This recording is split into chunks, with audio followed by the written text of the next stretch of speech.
Chapitre 17. Le favori. Partie 1. Lucius, tu es vivant, exulta Narcissa en se levant d'un bond. S'il revient bredouille, ça ne va pas durer, ricana Yaxley qui souriait, malgré les écorchures qui recouvraient tout le côté de son visage. Lucius tituba vers eux, et Narcissa se précipita pour le soutenir. Tu es vivant, répéta Narcissa en l'aidant à se tenir debout. Tu n'es pas blessé ? Non, non, dit Lucius d'une voix faible, en s'appuyant sur elle. Peut-être quelques côtes cassées, rien de plus. Narcissa se serra contre lui, tremblante de soulagement. Lucius avait le nez en sang et semblait complètement sonné, mais il était globalement indemne. Son regard était vague, mais lorsqu'il se posa sur Narcissa, il revint brutalement à la réalité. « Narcissa, que t'est-il arrivé ? Pourquoi tu es couverte de terre et tu saignes ?» Préoccupé par l'état de santé de Daisy, puis par celui de Régulus, Narcissa n'avait même pas pris la peine de se rincer le visage. En le voyant si surpris, elle réalisa que Lucius n'était même pas au courant de ses déboires. En allant combattre, il était persuadé qu'elle resterait au manoir bien à l'abri, et n'avait aucune idée de ce que son père avait manigancé avec Piscus Crabbe et Rodolphus Lestrange. « Ce n'est rien, » dit Narcissa, en cachant d'une main son arcade sourcilière ensanglantée. « Ne me dis pas que tu es allé là-bas. Mais pourquoi ?» demanda Lucius avec colère. « On l'y a obligé, » déclara Vera d'une voix forte, debout près de la cheminée. « Je te demande pardon ? Toi ? On t'a envoyé là-bas ? Mais qui ? Dis-moi que je l'étripe. »« C'est moi !» déclara fièrement Abraxas Malfoy depuis la table. Lucius reçut un nouveau choc. Il se tourna vers son père, à la fois furieux et désarçonné, ne sachant quelle attitude adopter. Mais avant qu'il ait pu ouvrir la bouche, la voix aiguë et sifflante de Voldemort résonna au-dessus d'eux, semblant venir de tous les côtés à la fois. « Lucius, approche donc !» dit-il. Lucius reprit rapidement ses esprits et s'approcha de la tablée des mange-morts, Narcissa toujours accrochée à son bras. Comme tous ceux qui étaient présents dans la pièce, elle essayait de sonder son regard afin de deviner s'il avait rempli sa mission avec succès, mais elle n'y parvint pas. « Où sont mes fils ?» gémit soudain Ursula Crabbe dans le fond de la pièce. C'est le moment que choisit Hector Crabbe pour entrer dans le salon. Il était à peu près dans le même état que Lucius, couvert de sang et complètement hagard. « Hector, mon fils !» s'écria Ursula en lui sautant au cou. « Où est ton frère ?»« Je n'en sais rien, » grommela-t-il. Lucius et lui échangèrent un regard et s'accordèrent silencieusement pour taire son abandon de poste. « Rascus m'a aidé à vaincre Eleanor Wimbley, » annonça Lucius. « Il a été tué au cours du combat. » Ursula Crabbe poussa un hurlement désespéré et tomba à genoux sur le sol. Il fallut quelques minutes pour la relever et pour l'emmener dans une autre pièce, et toute l'attention se reporta à nouveau sur Lucius. « Alors, Lucius, as-tu de bonnes nouvelles à nous apporter ?» demanda Voldemort une fois que le silence fut revenu.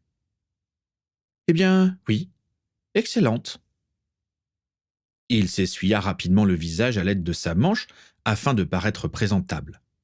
Maintenant que Voldemort le regardait, il semblait manquer d'assurance. Autour de la table, Yaxley et Dolohov échangèrent un sourire optimiste. « Ta baguette, Lucius !» dit Voldemort, totalement inexpressif. Lucius sortit lentement sa baguette. Voldemort fit un signe à Bellatrix, qui la prit précipitamment et la posa sur la table, ravie. « Prior incanto !» dit-elle en pointant sa baguette sur celle de Lucius, afin de savoir quel était le sort qu'il avait prononcé en dernier. Aussitôt, Une autre baguette s'échappa de la poche de Lucius et atterrit dans la main de Bellatrix. « Comme c'est touchant !» railla-t-elle en regardant Lucius. « Tu as donc tué Eleanor Wimbley en lui piquant sa baguette ?» Lucius eut un demi-sourire. « Recommence, dit-il, avec la baguette de cette chère Madame Wimbley, cette fois-ci. » Bellatrix hésita, et Yaxley en profita pour la devancer, nerveux. « Prior incanto !» cria-t-il en visant la baguette en bois brun. Un nuage vert s'échappa de l'extrémité distale et forma une tête de mort brumeuse au-dessus de la table. Le dernier sort jeté par la baguette d'Eleanor Wimbley était donc bien le sortilège de mort, Avada Kedavra. « Rien ne prouve que c'est elle que tu as tuée, remarqua Bellatrix. « Cette baguette est la sienne, répliqua Lucius. Je l'ai tuée avec. »« Dommage que M. Ollivander ne soit pas là pour nous le confirmer, » dit Yaxley. « Cette baguette pourrait être celle de n'importe qui. » Lucius le regarda avec défi, puis renifla avec mépris. Il plongea à nouveau sa main dans son manteau et jeta sur la table, à la vue de tous, un petit poignard enveloppé dans un mouchoir blanc, abondamment imbibé de sang. Il s'approcha de Bellatrix, lui reprit brusquement sa baguette et la pointa sur le mouchoir. Un éclair blanc frappa le mouchoir, puis Lucius le déplia, et tout le monde put voir le visage d'Eleanor Wimbley frappé de son propre sang sur le tissu. « Qu'est-ce que ça veut dire ?» chuchota Régulus à l'oreille de Bellatrix. « Ça veut dire que c'est le sang d'Eleanor Wimbley, » grimaça Bellatrix. « Alors, il l'a peut-être vraiment fait. »« Eleanor Wimbley ne nous importunera plus, » déclara Lucius. Il y eut un murmure parmi les mange-morts, et tous se tournèrent vers Voldemort pour guetter sa réaction. « Jolie mise en scène, Lucius, je te l'accorde, » dit Voldemort. Il le fixait toujours de son regard brûlant et ne semblait pas entièrement convaincu. Lucius, lui, essayait de paraître sûr de lui, mais ses mains tremblaient de façon incontrôlable, et il évitait toujours soigneusement le regard de Voldemort. « Lucius, regarde-moi et dis-moi la vérité, » dit calmement Voldemort. Lucius gardait ses yeux obstinément fixés sur le mouchoir blanc imbibé de sang, comme s'il s'attendait à ce que la réponse que Voldemort souhaitait entendre y apparaisse. « Ne t'avise pas de mentir, Lucius, je le sentirai. Cette femme est bien morte, et c'est bien toi qui l'as tuée. » Au moment où Voldemort prononçait ces mots, Lucius ouvrit la bouche, et son visage s'éclaira comme s'il venait d'être frappé par une évidence mystérieuse. Il eut un petit rire, puis leva les yeux vers Voldemort. « Oh oui, » répondit Lucius, « oui, elle est bien morte. » Il jeta un rapide coup d'œil à son père qui le scrutait de son regard gelé, puis se redressa complètement et ajouta. « Et oui, c'est bien moi qui l'ai tuée. » Voldemort s'approcha de Lucius avec des pas silencieux, comme si ses pieds volaient au-dessus du sol, et le prit calmement par l'épaule. Leurs visages n'étaient plus qu'à quelques centimètres l'un de l'autre. « Tu l'as tuée de tes propres mains, Lucius, tu en es sûr ?» À nouveau, Lucius regarda son père, puis reporta son attention sur Voldemort. « De mes propres mains, oui, c'est exactement ça. »« Il ment !» grommela Corban Yaxley. « Impossible !» soupira Bellatrix dépitée. « Personne ne peut mentir au Seigneur des Ténèbres. » Voldemort plissa les yeux et observa attentivement Lucius. Tout le monde devina qu'il cherchait à s'insérer dans ses pensées et à y déceler la moindre trace de mensonge. Au bout de quelques secondes, Voldemort commença à ricaner. Doucement d'abord, puis avec beaucoup de force, et son rire fit teinter les cristaux du lustre qui se trouvaient au-dessus de leur tête. « Lucius !» exulta-t-il. « Dans mes bras !» Face à Narcissa, tous les visages se décomposèrent. Oui, tu l'as fait, tu l'as vraiment tué, poursuivit Voldemort, qui semblait au comble du bonheur. Tes pensées sont encore confuses, et je ne peux pas y voir d'image claire, mais une chose est sûre, je n'y vois aucune trace de mensonge.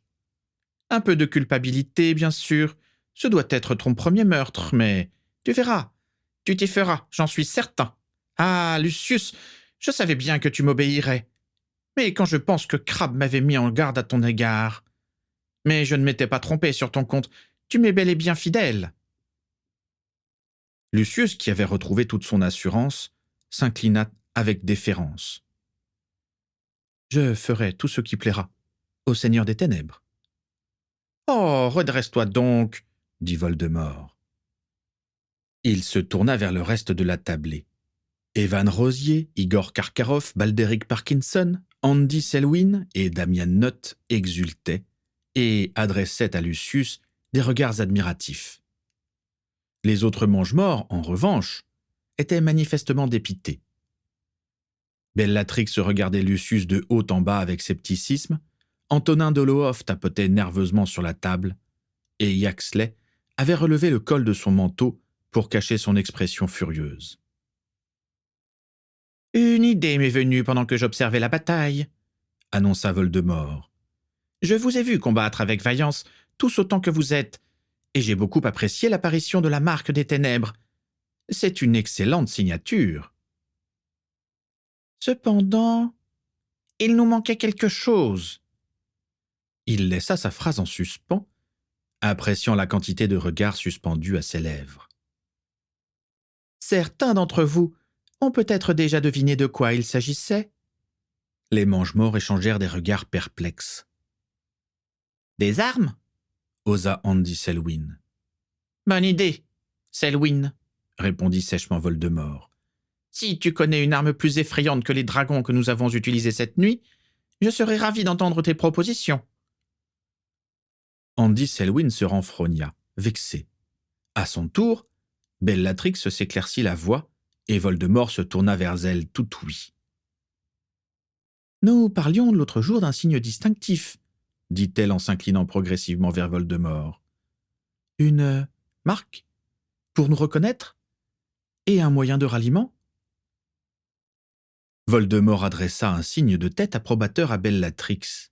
« Ma chère Bellatrix, toujours si prévenante, toujours si attentive, » dit Voldemort d'une voix caressante. À côté de Régulus, Bellatrix frémit de reconnaissance et se pencha encore davantage vers Voldemort, les lèvres entr'ouvertes. « En effet, c'est bien à ça que je pensais, » dit Voldemort, « et j'ai déjà une petite idée en tête. » Il se détourna lentement de Bellatrix qui pencha encore un peu en avant, comme pour essayer de retenir son attention, mais sans succès. Voldemort balaya l'ensemble de la table du regard, puis se tourna vers Lucius qui se trouvait juste à côté de lui. « Lucius, ce soir, tu mérites d'être le premier. Dans ton bras, mon ami. » « Mon bras ?»« Oui, ton bras gauche, vite !» ordonna Voldemort en lui tendant sa main à la peau nacrée. Mais Lucius n'obéit pas immédiatement. Il semblait évaluer Voldemort à toute vitesse, et, à la surprise générale, une lueur de défi s'alluma dans son regard. « J'ai dit vite !» répéta Voldemort. La mâchoire de Lucius se contracta légèrement, puis sa voix s'éleva, assurée et autoritaire. « Je ne le ferai qu'à une condition, » dit-il. Un murmure indigné parcourut l'assistance, et on entendit Abraxas Malfoy s'étrangler de fureur. Pour qui se prenait-il pour refuser l'honneur que lui donnait le Seigneur des Ténèbres? Et pourtant, Voldemort ne semblait pas vouloir se mettre en colère. Il parut simplement intrigué. Et Lucius en profita pour poursuivre sur sa lancée. « Je veux la garantie que Narcissa restera en dehors de tout cela, » dit Lucius. « Il est hors de question qu'elle soit à nouveau mise en danger. » Narcissa, toujours accrochée à son bras, se tourna vivement vers lui, surprise. C'était une requête osée quand on savait quel niveau de sacrifice Voldemort exigeait de ses partisans. Mais après tout, il semblait hésitant, prêt à accorder n'importe quelle faveur à Lucius. Narcissa réfléchit à toute vitesse et décida de sauter sur cette précieuse occasion. « De même pour Daisy et pour Vera », ajouta-t-elle précipitamment. « Qu'on les laisse en paix. » Sur le canapé, Daisy et Vera se serraient l'une contre l'autre, visiblement affligées d'apprendre qu'Eleanor Wimbley avait perdu la vie. Voldemort se tourna lentement vers elle, l'air suspicieux. « Vera, dit-il d'une voix doucereuse, il me semble t'avoir aperçu tout à l'heure sur le champ de bataille. Était-ce bien toi qui gesticulais à côté de ce dragon, juste avant qu'il n'essaie de me transformer en charbon ardent ?»« C'était moi, maître. » Narcissa s'agrippa au bras de Lucius, prête à intervenir. Mais Vera ne semblait pas effrayée. « Si vous m'aviez consulté avant de vous servir de mes dragons, je vous aurais tous avertis de leur imprévisibilité et de leur aversion absolue pour la violence, » expliqua-t-elle avec aplomb. « Tout à l'heure, j'essayais simplement d'empêcher Ramia de vous nuire, maître. Après les sortilèges monstrueux que vous avez utilisés, je me doutais qu'elle essayerait de vous neutraliser. Si vous aviez été plus proche, vous m'auriez entendu supplier Ramia de s'arrêter. »« Elle dit vrai, » intervint Evan Rosier. « Je n'étais pas très loin, je l'ai entendu. » Voldemort plissa les yeux, toujours soupçonneux. « Et qu'en est-il de Piscus Crabbe ? Dolohov m'a rapporté que vous vous êtes férocement battu avant qu'il ne soit réduit en cendres. »« Crabbe a essayé de soumettre Ramia à l'Imperium, » répondit aussitôt Vera. « C'était de la folie. Les dragons sont indomptables. J'ai voulu l'en empêcher, je l'ai mise en garde, je lui ai crié que Ramia allait se rebeller. Et ce que j'avais prédit s'est réalisé. C'est aussi simple que ça. » Voldemort hocha lentement la tête et regarda autour de lui pour sonder l'assemblée du regard. Les mange-morts étaient partagés. Les embrumés restaient hostiles et méfiants, tandis que les collinards, qui appréciaient depuis leur plus tendre enfance la famille Goyle et leur merveilleux jardin, penchaient plutôt du côté de l'indulgence. « Soit, dit-il finalement. Après ce qu'il s'est passé ce soir, je crois que Madame Goyle et sa fille méritent de se reposer.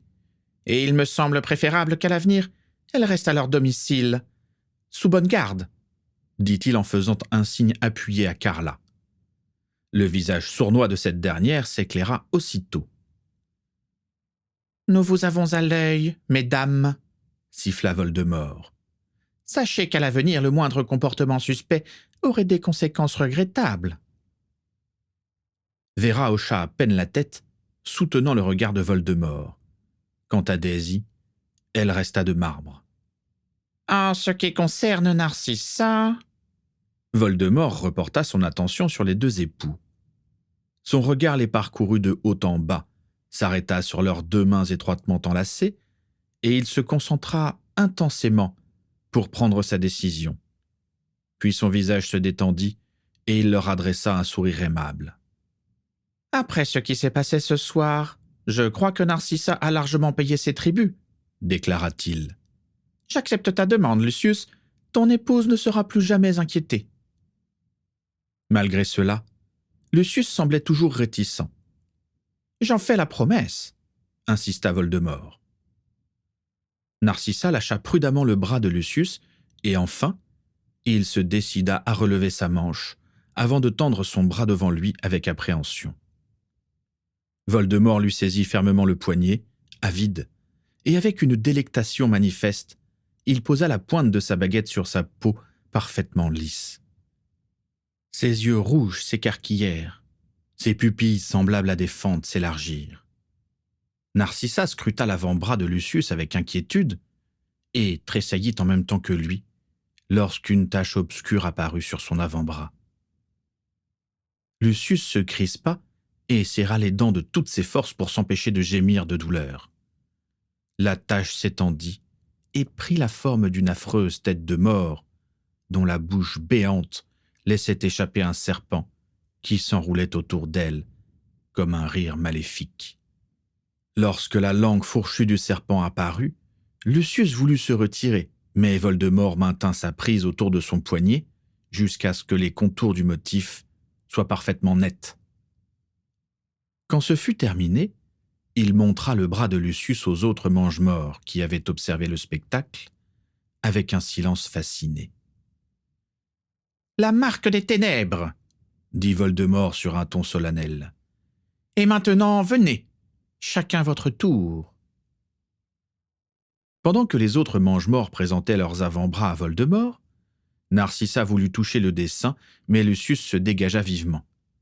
Sa peau devenait rouge autour de la marque des ténèbres, comme marquée à vif, et lui-même n'osait pas l'effleurer, ni rabaisser sa manche. Il se contentait d'observer le dessin hypnotisé, comme s'il doutait de la réalité de celui-ci. Ils restèrent silencieux jusqu'à ce que qu'Abraxas Malfoy s'approche d'eux. Lucius se redressa et essaya de sonder ses intentions, mais son visage restait de marbre. « Montre-moi !» ordonna-t-il en tendant sa main sèche et ridée. Lucius s'exécuta avec encore plus d'appréhension que lorsqu'il s'était agi de Lord Voldemort. Son père lui saisit le bras et observa longuement la marque des ténèbres. Il était impossible de savoir s'il ressentait de l'admiration ou du dégoût. Son expression était tout simplement indéchiffrable. « C'est bien, » dit-il au bout d'un long moment. Et il s'éloigna, quitta la pièce et ferma la porte derrière lui. Au fur et à mesure que les mange-morts recevaient la marque des ténèbres, Régulus sentait l'étau se refermer autour de lui. D'un instant à l'autre, Voldemort allait se tourner vers lui et lui demander de tendre l'avant-bras gauche pour y apposer cette marque. Régulus n'avait aucune envie d'être ainsi marqué au fer rouge et de porter sur sa peau le souvenir cuisant de cette horrible nuit. En réalité, la seule chose qui l'empêchait de s'éclipser discrètement était la présence de son père à côté de lui. Celui-ci lui tenait fermement l'épaule et observait la progression de Voldemort, l'air de plus en plus surexcité au fur et à mesure que celui-ci s'approchait d'eux. « C'est le moment de faire bonne impression, mon fils, » disait Orion. « Papa, je pourrais être renvoyé de Poudlard » protesta faiblement Régulus. « Nous trouverons un moyen de la cacher, » répondit Orion avec désinvolture. « Tu vas être le plus jeune d'entre nous. Mon fils, tu vas rentrer dans l'histoire. Allez, prépare-toi. » Il s'approche de nous. Régulus se tourna vers Bellatrix, qui était assise à sa droite. Il aurait aimé que sa cousine lui vienne en aide, mais celle-ci semblait préoccupée par autre chose. « Bella » l'appela Régulus. Elle ne répondit pas, et Régulus dut lui toucher le bras pour obtenir une réaction. « Je devais être la première » dit-elle d'un air absent. Régulus ne comprit pas tout de suite ce qu'elle voulait dire. La première à quoi ? À recevoir la marque, bien sûr, dit-elle avec colère. J'étais la première à le rejoindre. Reggie, tu te rends compte ? Et cette marque, c'est moi qui l'ai imaginée. J'ai passé des nuits entières à trouver le symbole parfait. Et voilà comment il me remercie. Bellatrix prit sa tête entre ses mains. Parfois, on dirait qu'il le fait exprès, simplement pour me tourmenter. Aussitôt, elle sursauta, comme si elle avait reçu une décharge électrique et, sans que Régulus n'ait le temps de réagir, elle s'administra une gifle retentissante. « Bella !» s'exclama Régulus choqué. « Je ne devrais pas penser ça !» gémit Bellatrix catastrophée. Elle voulut recommencer, mais Régulus lui retint le poignet. « Arrête ! Tu ne te rends pas compte !» s'exclama Bellatrix. « Je me suis défiée de lui, je l'ai soupçonné de me tourmenter, tout ça parce qu'il s'intéresse à d'autres que moi. Mais je lui fais entièrement confiance. Régulus, je t'assure, cet intérêt qu'il a pour Lucius n'est que passager. Il finira par me revenir, j'en suis certaine. Il finira par réaliser que je suis la seule à lui être vraiment dévouée. » Régulus l'écouta parler, pétrifié. Il s'apprêtait à l'interrompre et à la supplier de partir loin d'ici, Mais progressivement, Bellatrix sembla revenir à la réalité. Le gris de ses yeux se fit moins sombre, sa peau moins pâle. Elle reprit son souffle, se tamponna le coin des yeux et adressa un sourire affectueux à Régulus. « Au moins, je suis contente que tu sois là, » dit-elle en lui caressant la joue. « Nous allons recevoir la marque ensemble. Oh, Reggie, c'est formidable !» Régulus lui répondit par un faible sourire et n'eut pas le courage de lui dire qu'il comptait sur elle pour l'aider à se défiler. « Et alors, cette marque, tu crois que ça fait mal ?» demanda-t-il. Il jeta des regards inquiets à ceux qui avaient déjà reçu leur récompense. Tous évitaient soigneusement de toucher leur avant-bras et le teint de certains était devenu dangereusement pâle. « Peut-être, » murmura rêveusement Bellatrix. « Mais tu verras, tu seras tellement heureux que tu ne sentiras rien. » Au même instant, Voldemort s'approcha d'eux. Bellatrix se leva d'un bond et lui tendit fièrement son avant-bras, que Voldemort saisit délicatement, le sourire aux lèvres. « Tout le chemin parcouru, ma chère Bellatrix, » murmura Voldemort. « Crois-moi, j'ai attendu ce moment avec autant d'impatience que toi. » Bellatrix jeta un regard à Régulus qui signifiait « Tu vois ?» Et pendant que la marque prenait forme sur l'avant-bras de sa cousine, Régulus déglutit avec difficulté. Il regarda son propre avant-bras gauche, qui était couvert de plaies infligées par les tentagriffes. L'essence de Murlap avait fait cesser l'écoulement du sang, mais sa chair à vif semblait attendre la première occasion pour se remettre à saigner. Le simple fait d'imaginer la baguette de Voldemort se poser sur l'une d'entre elles lui donnait la nausée. Que fallait-il faire ? Se laisser emporter par l'euphorie générale sans faire de vagues ? Ou bien refuser et risquer de contrarier son père, Voldemort, et surtout, sa cousine Bellatrix ? Il se surprit à se demander ce que ferait Sirius à sa place. Oh, bien sûr, Sirius n'hésiterait pas à tout envoyer valser. Après tout, contrarier son entourage ne l'avait jamais dérangé. C'était même un de ses passe-temps favoris. Et faire ce qu'on attendait de lui était sa hantise la plus absolue. « Régulus !» Il remarqua soudain que tous les regards s'étaient posés sur lui. Il se retourna d'un bloc et se retrouva face à Voldemort qui le fixait de ses yeux brûlants. « À ton tour, Régulus !» dit la voix faussement affable de Voldemort. « Lève-toi !» lui ordonna Orion en lui prenant le bras. Une simple pression sur son bras le fit sursauter de douleur. En regardant sa chemise déjà colorée de jaune par l'essence de Murlap, il constata que certaines plaies s'étaient déjà rouvertes. Décidément, il était bien loin de la grandeur qu'il pensait atteindre en rejoignant Voldemort.